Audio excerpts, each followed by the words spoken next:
নমস্কার, আমি সুস্মিতা বন্দ্যোপাধ্যায়। আমার নিবেদন বিশ্বকবি রবীন্দ্রনাথ ঠাকুরের খেয়া কাব্যগ্রন্থ থেকে আগমন।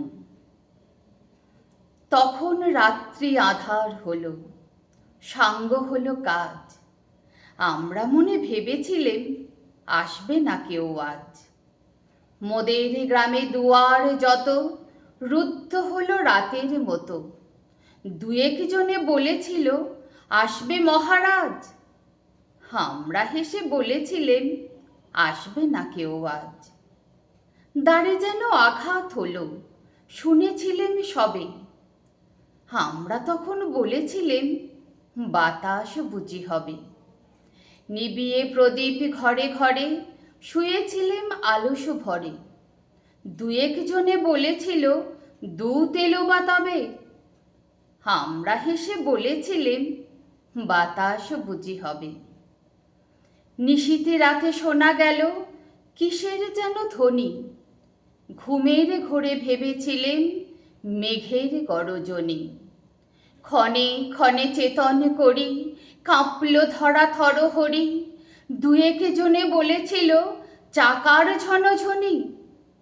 ঘুমের ঘোরে কহি মোরা মেঘের গরজনি।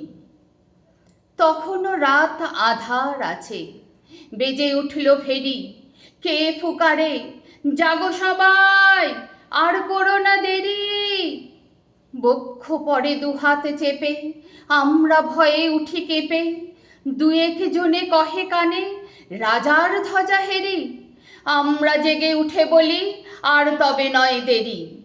কোথায় আলো, কোথায় মাল্য, কোথায় আয়োজন। রাজা আমার দেশে এলো, কোথায় সিংহাসন। হায় রে ভাগ্য, হায় রে লজ্জা, কোথায় সভা, কোথায় সজ্জা। দুয়েক জনে কহে কানে বৃথায়ে ক্রন্দন। রিক্ত করে শূন্য ঘরে করো অভ্যর্থন। ওরে দুয়ারে খুলে দে রে, বাজা শঙ্খ বাজা। গভীর রাতে এসেছে আজ আধার ঘরের রাজা।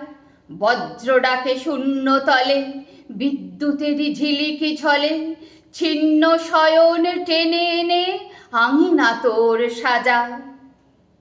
ঝড়ের সাথে হঠাৎ এলো দুঃখ রাতের রাজা।